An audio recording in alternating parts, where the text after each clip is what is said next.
En un ambiente muy torcido en México, muchos han llegado a cuestionar si acaso estamos viviendo las peores elecciones del país en su historia. La desilusión de que vivimos el peor proceso democrático de la historia es subjetivo, pero entiendo que como cada 6 años hay un nuevo grupo de jóvenes que cumplen 18 años que al ver a los edefesios por los cuales tienen que votar se sienten realmente deprimidos. Pero claro, aclarando que realmente quizá hace unos 40 años no existía realmente la democracia en México. Eso sí que eran los tiempos de las peores elecciones en México. El PRI ganaba nada más con presentarse. Pero valorando por qué muchas personas sienten que estas son las peores elecciones de todos los tiempos, creo que en parte es porque la televisión y los medios de comunicación tradicionales han perdido bastante fuerza actualmente, lo que hace muy difícil no solo posicionar a 3 candidatos que aparenten fuerza. Vamos, actualmente hasta hablando de música, es muy difícil implantar nuevos ídolos que permanezcan por más de un año, porque esta macroestructura de radio y televisión trabajando al unísono ya no existe. Y obviamente la política, siendo mucho menos apreciada que la música, ha perdido fuerza. Y es que creo que en este punto también México se cruza con el hecho de que hemos votado prácticamente por todo lo que podíamos votar. Ha habido gobiernos de derecha y ha habido gobiernos de izquierda y todo lo que hay en medio. Y creo que la desilusión de personas más grandes es que voten por quien voten,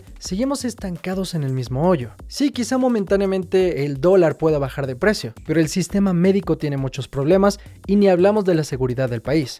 Creo que eso también ha provocado que estemos en un momento de incertidumbre, donde realmente no hay una convicción de parte del pueblo por escoger un candidato, poniéndole toda la fe de que esta vez sí va a ser el bueno. Y esto no solo ha ocurrido en México, ha ocurrido en muchas partes del mundo. La crisis por la confianza en la política está en su momento más álgido. Si no, solo miren cómo el PRI, el PAN y el PRD se unieron todos juntos para ver si con eso podían conseguir la presidencia. Vamos, como dicen, la unión hace la fuerza. Pero vale la pena recordarles a estos partidos que muchas de sus propuestas y de sus ideales no tienen congruencia entre sí, pero claro que eso no parece importarles porque lo importante es ganar. Por otro lado, el sueño de Morena de cambiar a México no trajo mucho cambio en realidad, y pareció que el sueño era más difícil de lo que se platicaba, aunque eso sí, aún hay mucha parte de la población que con la inercia de las elecciones de hace 6 años seguirán dando su voto a Morena. En parte para ver si con más apoyo ahora sí se da el cambio, y por otro lado porque en México siempre se dice, más vale viejo conocido que nuevo por conocer.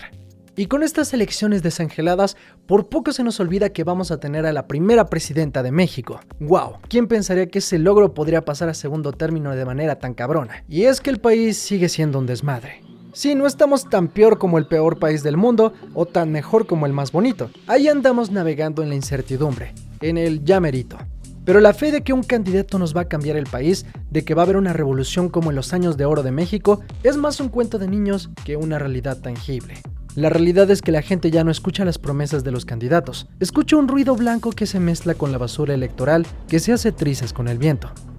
Mientras tanto, los jóvenes acaban de recibir la primera gran campaña publicitaria de partidos políticos en medios digitales, con candidatos que abrieron su TikTok y que trataron de parecer humanos ante la cámara, cuando claramente se ve que todos son unos hijos de la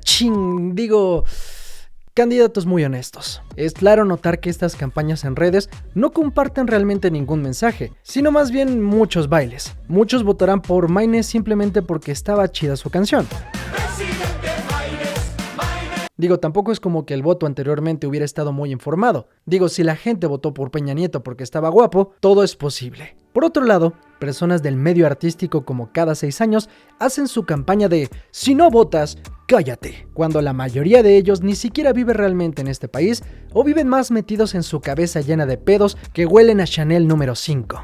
Por tu madre vota. Cuando debería de entenderse que la falta de voto corresponde más bien a una falta de confianza y a un cansancio moral. Y está bien, no se puede hacer un cambio permaneciendo estáticos, pero también es válido analizar cuántos candidatos, cuánto dinero perdido de nuestros impuestos cada tantos años es desperdiciado para que vuelvan con el cuento de que si no votas, es tu culpa que el país sea un asco. Por tu madre vota.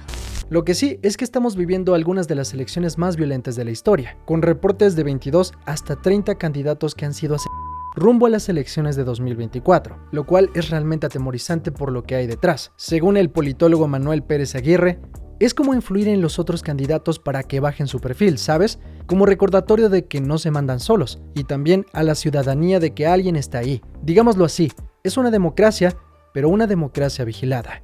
Para los jóvenes es desalentador este mundo al que se están incorporando, del cual ahora pueden participar, mientras que los adultos están desencantados de haber probado todo y que nada haya funcionado. Y vamos a ser claros, la solución no es fácil. No se trata de más educación o de darle más dinero a ciertas secretarías. El entramado de situaciones sociales que se dan en un país tan grande como México es casi imposible de resolver, sobre todo cuando la mayoría de gente en el poder no está interesada en resolverlo.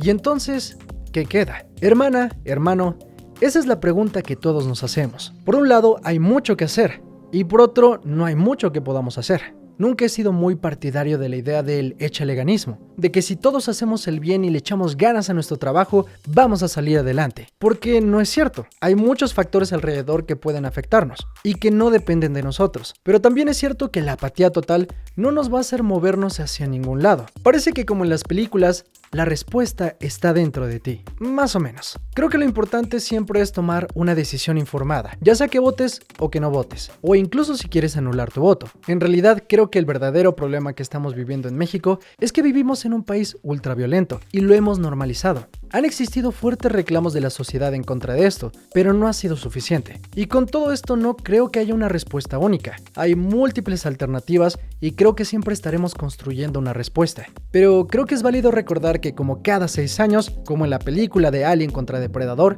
gane quien gane, nosotros perdemos.